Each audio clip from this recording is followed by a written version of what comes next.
So hello everyone. So today I am going to start a class 12.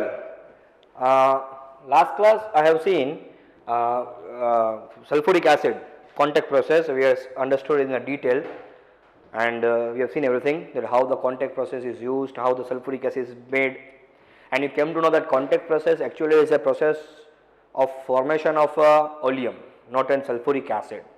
Why we are forming the oleum, that also I told you, that oleum from oleum we can generate any type of a desired concentration of sulfuric acid, so that we can satisfy each and every customer which is coming to our industries, clear, just by adding the water. So today we are going to see the physical property of H2SO4, chemical properties and uses. This is very easy topic and it is also very important, clear. So first physical property, if 99 to 98% pure H2SO4 will be colorless liquid, and it will be like a syrup, viscous liquid. That's also I told you. You are using like syrup. So you see, when you see the syrup is highly viscous. Viscous means in Gujarati we say chikas, yes or no? So that type of a liquid will be there. So it is colorless viscous liquid if if some certain impurities are dissolved in that pure sulfuric acid, so it will turns yellow in color. So suppose impure acid is yellow in color due to dissolved impurities, that's it. So if you see pure sulfuric acid, it will be colorless, but if certain impurities are dissolved, then that impurity dissolved sulfuric acid will be yellow tinge in color. I told you, light yellow, but if more impurities are dissolved in the sulfuric acid, then yellow color will be more appear. Then how it is done, it is again, if you want to remove that impurities, nothing we are doing. You are in laboratory, we are taking that yellow color sulfuric acid and we are heating. When it starts to heat, the dissolved impurities like sulfur dioxide will go on evolving outside and it will turn into colorless, and this you will do in the laboratory, so you will understand, clear. Second point, its specific gravity is 1.84 and freezing point is 283 Kelvin. These are the certain points which are not asked in the exam, but if you write down, it's okay, good, clear. So specific gravity is nearly 1.84 Kelvin and freezing point is 283 Kelvin. Now this property is very important. In the lower class also you have studied that never add acid directly to water. If you add directly acid to the water, it will spurt out, bubbles will form and the acid will fall on your hand and it might cause a burn to you, clear. So see, dissolution of H2SO4 in water is highly exothermic. So you cannot add directly H2SO4 to the water. If you want to do the dilution of sulfuric acid, so what you have to do, you have to take the one, so how much amount of water you have to take, that much amount of water should be taken in a glass beaker, and that glass beaker should be kept in an ice bath, and you have to add slowly concentrated sulfuric acid through the side walls through continuous stirring. So this is the method to form dilute sulfuric acid. Directly you cannot take concentrated sulfuric acid and you can add to the water. If you do that, what will happen? Bumping will occur. Bumping will, this bubbles will come out, bumping will occur, it will spurt out. Spurt out, it means it will get splash. If it gets splash, it might cause a burn on your face or on your eyes or on your hand. So what is the actual method to do the dilution of sulfuric acid? You have to take the water, how much amount of water should be added, that much amount of water you take in a beaker, keep that beaker in an ice bath solution and take the concentrated sulfuric acid and add the concentrated sulfuric acid through the side walls very slowly with continuous stirring. So these are the certain physical properties of sulfuric acids, clear. So next we are moving towards chemical property of sulfuric acid. Take a screenshot or you can copy out it. Okay, so see now. So one by one we will see chemical properties of sulfuric acids. So you can make a note, chemical properties of H2SO4. First property is it ionizes to form two series of salt, okay, that we will see. Now see, if this is an H2SO4, if one H plus is removed, see a student, as we know, so if I take H2SO4 and out of this H2SO4 if I remove only one H plus, I will get what? HSO4 minus, and again if I remove one H plus from here, so I will get SO4 2 minus. So H2SO4 can form two type of a salt, either sodium bisulfide salt or sulfate salt. So it ionized to form two series of salt. One is bisulfide salt, another one is sulfate salt.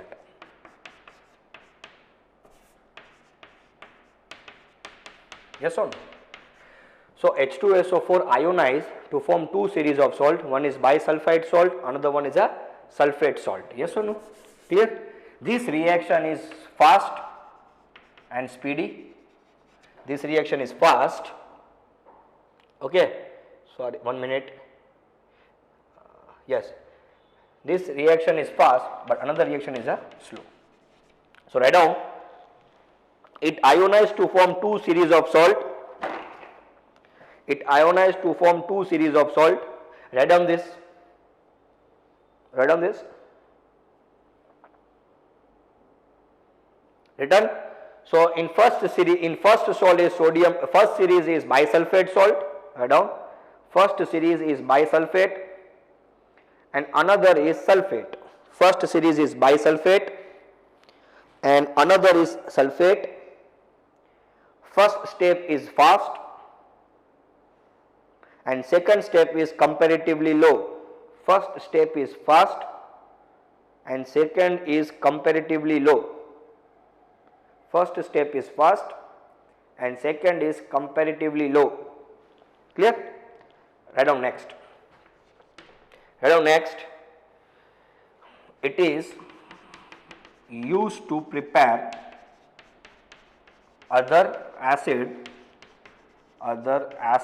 of low volatility. Clear? In short, this H2SO4 can also used to prepare other acid. Like, see, if I take, for example, if I take MX, I'll tell, don't worry. If I react with H2SO4, so what will happen? This will get split to form M plus X minus. This will form here H plus and SO4 minus 2.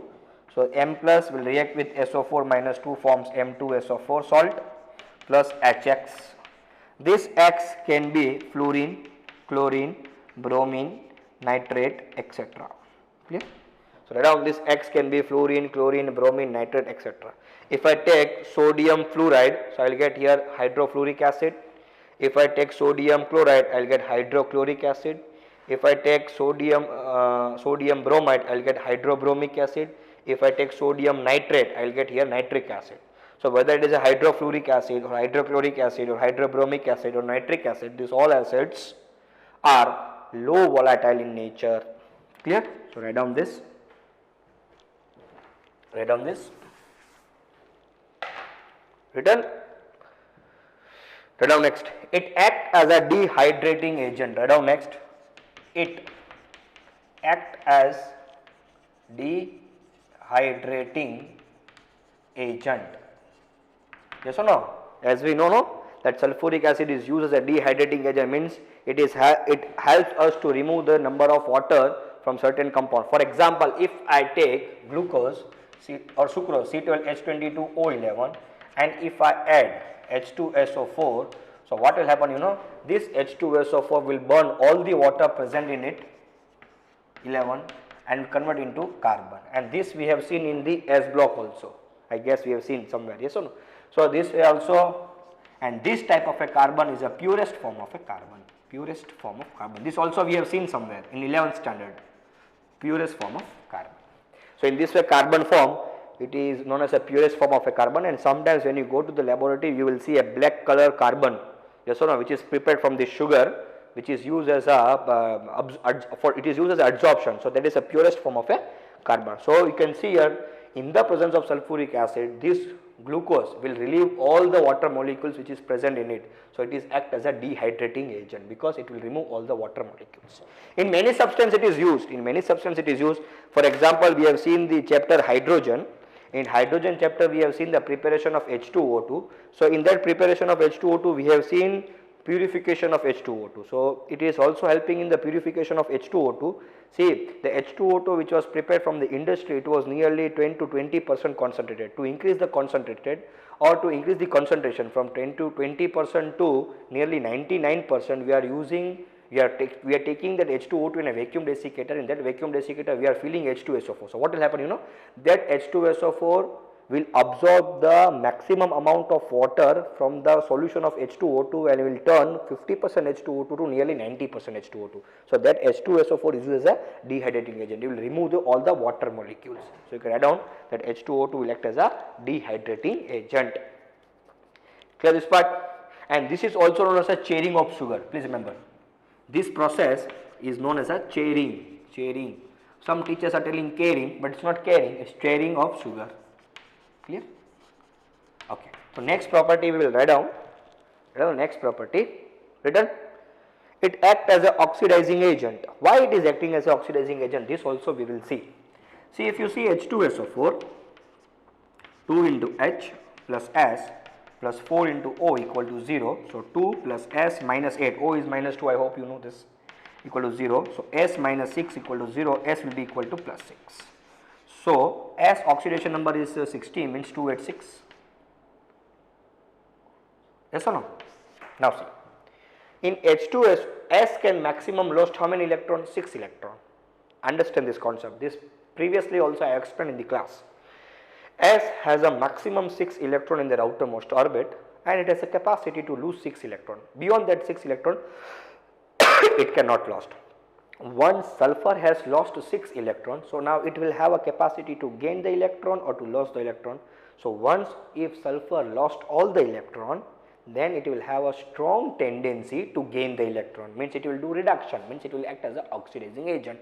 Now see here, H2SO4, in this H2SO4 if you see this S, the S oxidation number is plus 6, means in H2SO4 S shows plus 6 oxidation state, means S has lost all the 6 electron, means S has lost all the 6 electron, means now this H2SO4 of S will not have a further capacity to lose the electron. If S of H2SO4 will not have a further capacity to lose the electron, then what he will do? So this S of H2SO4, that is H2SO4, will starts to gain the electron.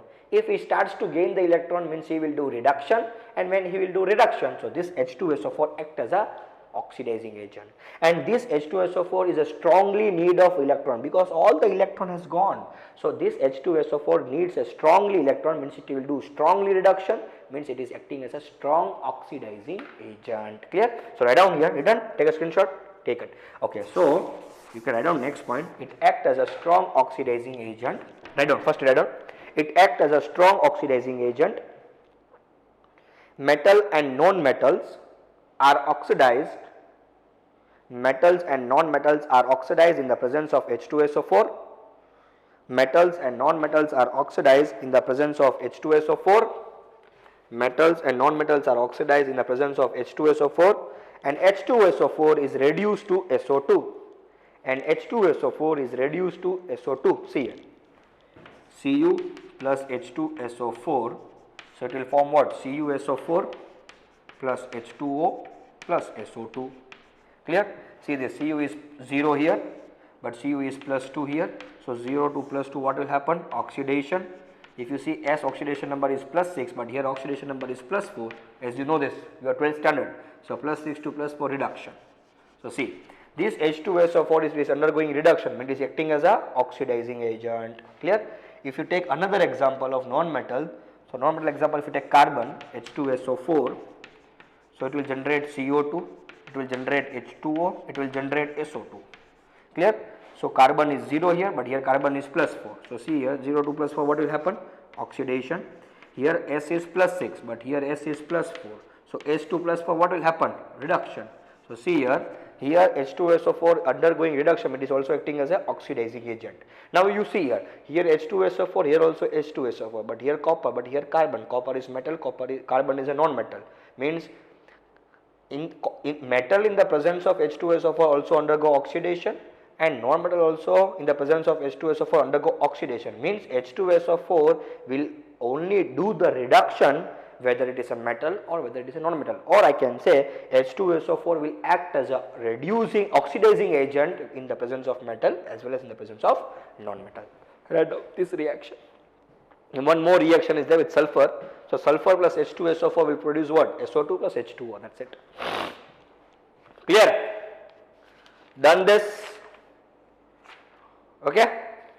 So write down the uses. Write down the uses of H2SO4. Write down the uses of H2SO4. Write down. First, it is an important chemical in all the industries. It is a very important chemical in usually all the industries. It's a very important chemical usually in all the industries. Next, write down, it is used in almost all the industries. Write down next, it is used in almost all the industries of dyes, synthetic fibers, metallurgical industry,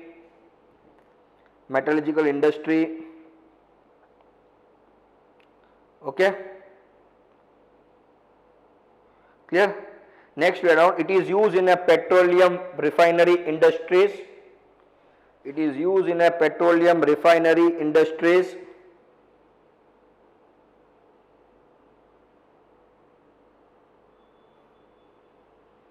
Next, write down, it is used to manufacture the fertilizers. It is used in the manufacturing of fertilizers.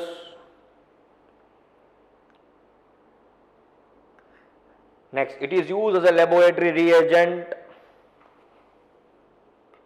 It is used as a laboratory reagent.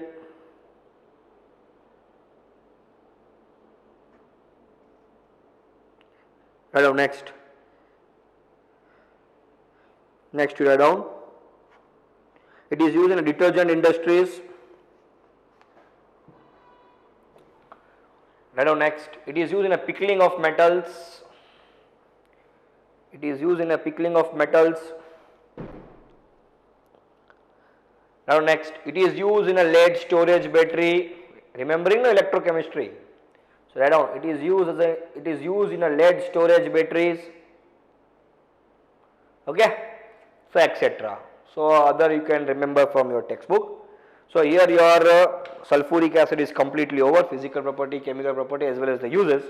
Next class I will come and I will cover the oxide acids of sulfur and then we will move to the 17th group. Thank you.